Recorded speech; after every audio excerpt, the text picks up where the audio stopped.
可以用繁體，不能用繁體，就是不可以用繁體，看不起我們台灣人。難道你要我這樣做嗎？我明明講了這一個中共官方政策做得好，然後這些低級容要發作，得欺你啊哈 ！Ladies and gentlemen, welcome the host. 在這些情況下，允許使用方言和繁體字。中華人民共和國通用語言文字法修訂，2026年1月1號正式施行了。國家機構人員執行公務須知使用的時候然後出版研究確實需要的文物古蹟姓氏、書法、藝術作品、題詞或招牌的手書、出版、教學、研究，還有國務院有關批。你看中間這幾項有一半都是我們中國傳統文化。我覺得主要是放鬆的部分。好，姓氏的話可以讓你用繁體字，那就是等於說，其實繁體字的見光率會上升嘛。对啊。第二個是题詞和招牌的手書字，招牌這個就很寬了哦。那繁體字的這個見光率，因為以前手書的話，簡體字它有這個視讀上面的方便性嘛。对，既然簡体字使用那麼多年，本來繼續使用這是一個很正常的狀況。只是說，我覺得這個法的一個明定比較像是對繁體字的使用放寬了。那放寬當然是好事啊，因為繁體字其實承載了蠻多文化的內涵。那還有什麼更多的容納說全世界不同地區的華人使用的差異？雖然現在使用繁體字範圍確實減少很多。對，比如說呢，目前就是台港澳以繁體為主。对。新馬地區以前是繁體，現在改成簡體了。我跟大家講北美華人以前也是繁體，現在也都轉向簡體多。這就是為什麼被看到呢？主要是因為有鄉民在討論。對，那為什麼鄉民討論這個事情？大家知道，配合最近不是青鳥倆狗嗎？為了親題的事情抓狂，兩岸用語差異。對，那兩岸用語差異裡面呢，我跟你講，青鳥最喜歡拿來酸的就是簡體字，他們喜歡叫簡體字叫殘體字然後他們會常常講說，為什麼做人還要寫殘體字？你是腦殘嗎？或者說堂堂正正做人不好嗎？偏要做個腦殘簡體之類的。但我是一直在想說，這些人到底是有多偏激？可是回過頭來，如果說大陸這方面有一定的使用繁體的空間的話，我覺得並不影響現在的一個視讀的狀況，但是反而會有兼容的感覺。那這種兼容並蓄的感覺，其實青鳥的這些倆公就像打到棉花糖裡面去。有人說那你要這樣的話，那好，你為什麼不就要找小篆呢？不是，我講不是哦，不是這樣的哦，不可以這樣子說。通用性的問題啊，没有，你聽我講這個從歷史角度講，小篆的成書的時候，它所承載的文化就到先秦，到漢初，隸書就到漢代終結了，接着就是楷書嘛，然後再來是行書嘛。我們當代主要是寫的是偏向行書、行楷之間所以當代的繁體字呢，它是承載了幾千年文化演變成今天這個樣子。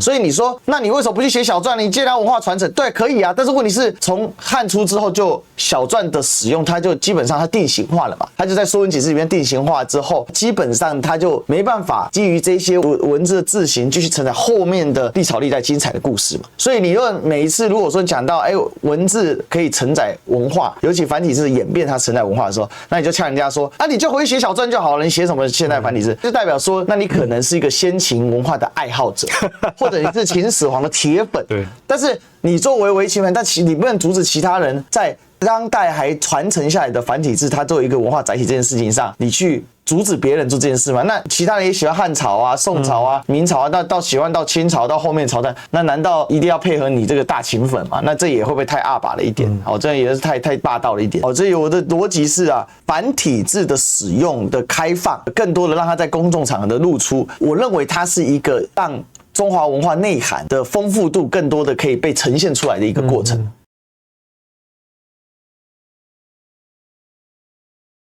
我認為這是一個非常好的措施不論從兩岸統一的角度，或者從文化傳承的角度，我覺得這都是一個非常正確的政策，而且其實早就該這樣做了。你想想看，當年中共政府要推這個簡體字，他們的說法就是為了要。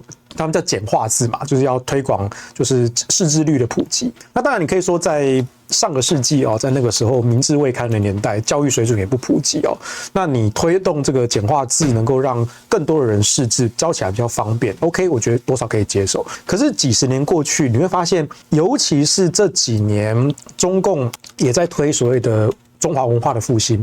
好，那你去看一些傳統的文化，那些文章、文學、藝術、戲曲、歌曲等作品，它都是用正體中文寫的，所以變成說，如果是一般的大陸的民眾啊，那當然就是用簡體字就可以了。可是如果你是藝術文化方面的工作者，其實你是必須要學習繁體字的。那甚至在比如說在香港啊，那因為香港因為歷史的關係的因素，所以香港也是使用繁體字的啊。那台灣當然也是。所以你想想看哦，現在我們在網絡上，當然我們跟大陸的網友交流都非常的方便，可是多多少少你還是會覺得說，他寫的是簡體，那我們寫的是繁體，你多多少少還是會覺得有一點點小小的隔閡。先不論用語的不同，我說至少從文字的長相看來，所以你想想看啊，如果我們的交流通通都回歸到傳統中華文化的正統繁體中文，你去認識這些繁體的字音字形，你才會理解到說這些字當初為什麼會這樣設計，這個字代表什麼。也不是說簡化之後，那你發現很多的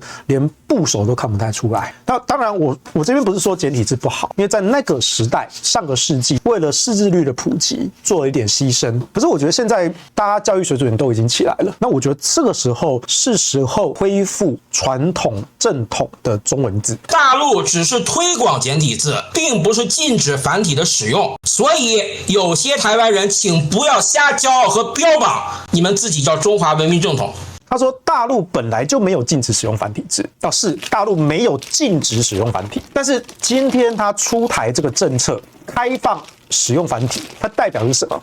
代表是官方的一個背書，尤其在文化藝術上的一個背書，鼓勵大家用繁體的一個示範的一個意味。所以我覺得有一些大陸的朋友不知道為什麼突然就覺得很反感就說喂，我們有10幾億人啊，你們才2000多萬人啊，憑什麼要我跟你們寫繁體字？朋友啊，兄弟啊，你們這樣的想法就太局限自己了。你們要想想中國文化的傳承，你们要想想兩岸交流、兩岸統一願景。然後那個正體字的邏輯是這樣，在台灣的話呢，官方正式對繁體字的說法叫正體字啊，叫正體中文。這個是官方的一個說法那但是簡體繁體是通稱是俗稱這樣子對台灣來講更友善。我看到 Black Jago 又再度抖內留言了說這個政策早就有了，只是你們不知道而已這個中華人民共和國國家通用文字法2000年的版本就已經有了，那當然中間的這個內容是大同小異的。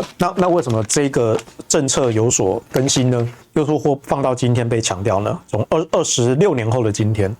我還是請大家，不管是台灣的朋友還是大陸的朋友我們去思考說繁體中文或者正體中文，如果你聽到正體中文覺得不舒服，好，繁體中文這件事情為什麼被中共官方的政策所變相的鼓勵？至少它去示範性的一個這樣子的規範。那為什麼？我要請大家往兩岸統一跟中國文化的角度去想、去思考，好不好？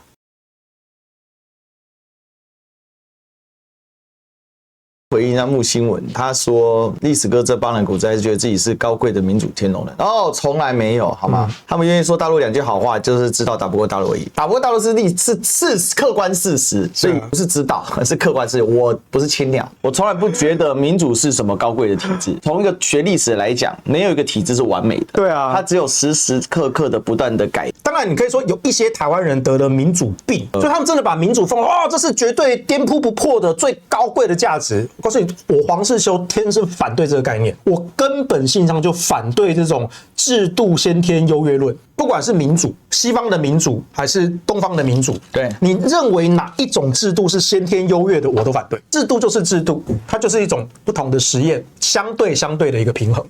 对啊，有個人國號裡的中國都快保不住了，死嘴硬自己的政府規定的是正體中文，真是自卑。我覺得這種低級紅真的是崩潰猜測你說的是咱們中華民國在民進黨的執政之下，他們不認中國這件事情，那關我屁事呢？對不對？我不認同民進黨這樣子篡改國號的行為啊。我作為中華民國的國民，我認為正體中文是繁體中文，我也接受對岸的朋友，你們的正體中文是簡體中文，這本來就是兩邊的文化習慣不同嘛。拜託不用這樣自卑啊！我知道你抖音很多次，不用這樣自卑。HG 土條的問題在於，明明不需要討論何謂正統，非得說、非得強調、非得標榜不同的地方，這叫做構建對立。形容兩岸的同與不同，這是一個事實。我說了，如果你真的有民族自信的話，你應該是覺得說，我們就是正統啊，對不對？那其他人在那邊說，他才是正統啊，誰才是正統？可是呢，你富有詩書氣質的話，對不對？你紋風不動，為什麼？因為你有你真正的自信，你不會因為別人的只字片語說不是，我才是正統，你才不是正統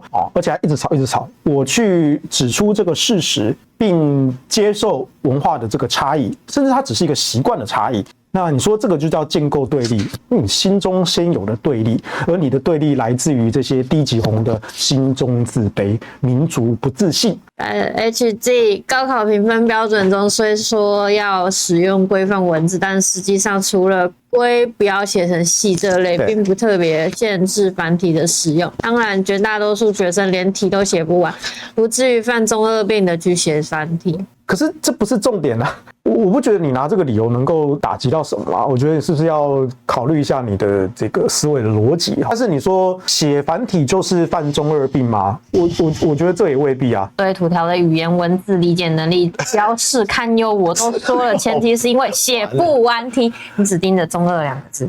那我覺得你在高考肯定是滑了大鐵盧啊！為什麼呢？你高考寫不完題，你怪到我身上幹什麼呢？我是清華本科畢業的，你考不上清華跟北京大學，那干我屁事？你寫不完題就多練，菜就多練。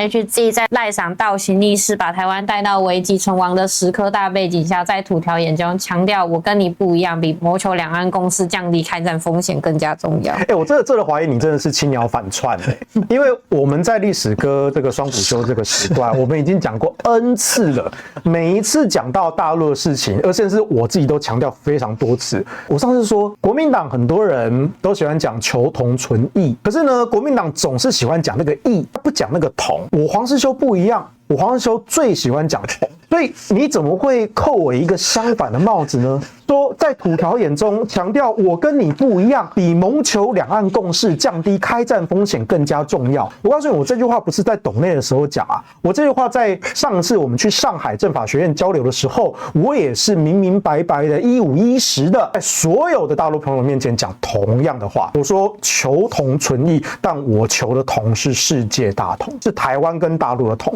是中國跟美國的同，是全人類集體智慧的同。看看真實的黄土條好嗎？你就算要罵我，也要針對我講的話，你不要講一個我相反的、我反對的東西，然後說黃土條講那個。我只會覺得你是文盲。HG 你強調繁體和簡體都是中國用的就可以了，不用強調台灣和大陸的不一樣。這位文盲的同學，第一個，我剛剛有沒有說過簡體跟繁體都是中國大陸用的？有。第二個，台灣跟大陸是有很多社會文化習慣不一樣，這是事實，我也不用強調，解決了。這樣滿意嗎？文盲同學。HG 土條涉嫌人身攻擊，請道歉。那請你講出我哪裡說錯嘛？你講不出來就說我是人身攻擊，請你道歉。沒有啦，我也不在意你的道歉。HG 我過分的頂多一句對語言文字運用能力表示堪憂，但我也表示道歉。但這個話明顯沒有文盲嚴重。我也對你的語言文字運用能力表示擔憂，所以我接受你的道歉。HG 每個人自然要為自己的言論負責，包含土條對我的人身攻擊，請道歉。如果你覺得我管你叫土條也是一種人身攻擊，我也可以向你道歉。指出你的邏輯錯誤不叫做人身攻擊，他意思是說文盲那一段，因為你對語言文字的運用能力有問題，所以我接受你的道歉。第一個，我之前反复的說過一句話，就是只要是基於事實、符合關鍵利害關係的前提之下，解讀應該是自由的。所以我在發表觀點的時候，要麼有事實依據，要麼有理論依据，最好兩個都有，但至少要挨一條。而且当理論與事實矛盾的時候，要以事實為重，這是我做任何事情的一個基本的方法論。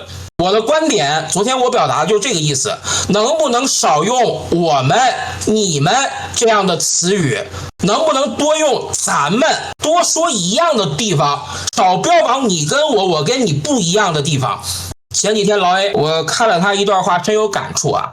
他說美國人也不幫我喜歡美國一場，所有的美國底層人，所有的美國群眾們，我已經把你們的苦難向这個世界上最好的社會主義國家傳達了，有人關注着你們，我已經在我描述的範圍之內把你們的苦難傳達給大洋彼岸了。對於美國底層人民啊，他們是受害者，我們不是求異，然後幸災樂禍啊！哎呀，終於暴露了美帝本質，好高興，好高興。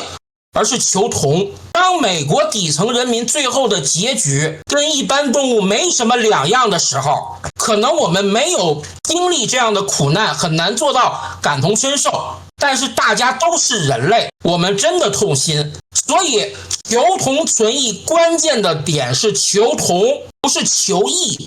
在敏感議題之上，先不要談異，等主要矛盾解決了，次要矛盾發展成了主要矛盾，咱們再来討論說如何解決這些不同的地方。以上就是我昨天的話所表達的核心觀點和全部邏輯。在不理解我的核心觀點之下，就說我沒有逻輯，就說我低级猴，就說我文盲。文盲這個詞對於一個人民教師來說是極大的侮辱。中华民族傳統美德尊師重道這4個字是忘光了嗎？何況我不要求你尊師，你能不能做到重道？我是不是文盲？各位觀眾听完我前面的说法，你們自己判斷我是不是。我必須指出的是，我反复提示請道歉的时候，我一個人民教師當着成百上千觀眾的面被誤成文盲，這條紅線它崩了。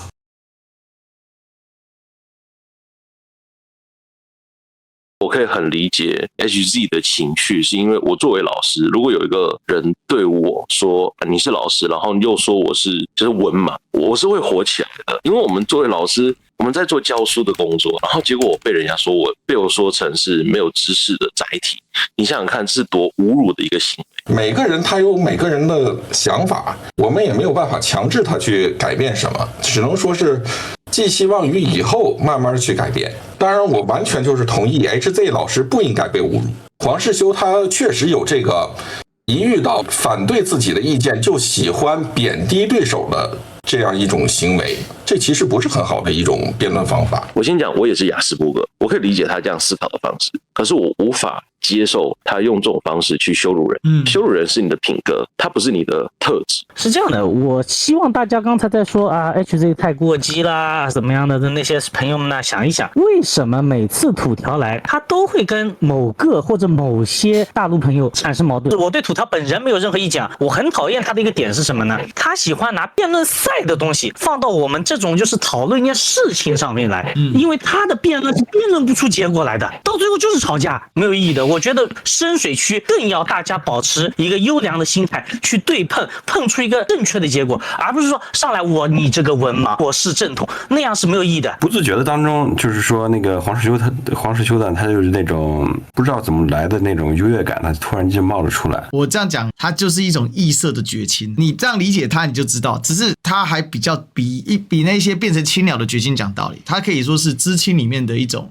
絕情，但他是逆絕情，就他的行為模式跟思考邏輯其實跟我們在當絕青的時候是很像的，他是很接近的，而且急不得，而且你也很難阻止他，因為我試着要打斷他或阻止他，他是不會被你帶走的，因為是亞斯伯格，所以呢他基本上不会去感知周圍的環境或氣氛，他也不在乎。這就是我為什麼一開始笑，為什麼？因為我覺得他又在發作了。但是我覺得有趣倒不是他羞辱人那塊有趣，其實我對他這樣子去貶低 HZ 我覺得是不好，所以我一直在引導他要不要道歉。但我想想，我唯一能夠改變是他去使用比如說小粉紅這樣的名詞，經過我的幾度規勸他願意更改，我覺得他已經很給我面子了。但是你真要打斷他，那相當於跟他去做一種直接的 fighting， 這個他不太好接受。有人說他收抖內收很高興，被抽成錢就1萬塊台幣，然後我 YT 要抽3成，然後我還發來賓費2個，我還有小編費，而且我幹了6個小時啊！我犯不着為了這種1個小時我賺不到幾百塊錢台幣，我需要犯得着為這種事情。其實我只是覺得讓他有點發展空間，但是對 HZ 老師很抱歉啊，讓他受到侮辱啊。這個作為一個主持人呢，我這邊可以公開跟 HZ 道歉啊，這個是我不對。我關注的重點了，當然抖內多對我們的這個頻道的注意是好的，這肯定的嘛。可是整體來講，我還是希望說頻道有火花嘛，就不同意見的人會彼此表達，然後怎麼去。但是你遇到一個困難，就是有些來賓他是願意透過討論來修正彼此的觀點，但有些來賓他是不斷懟人的。那如果你讓他懟人，但是他又不要懟太過火，然後呢又不要用到人身攻擊，這個確實我們要去思考怎麼去做。我现在大概心裡有一些副案，下次遇到我就知道怎麼做。那我會盡量試圖再跟他溝通一下，減少這個直接性的這種人身攻擊的這一種部分啊。但是能不能做到每個人都滿意，或者是做到每個人都喜歡，那這個很困難。但是盡可能讓整個頻道有所提升，這是我們還是要繼續來努力啊。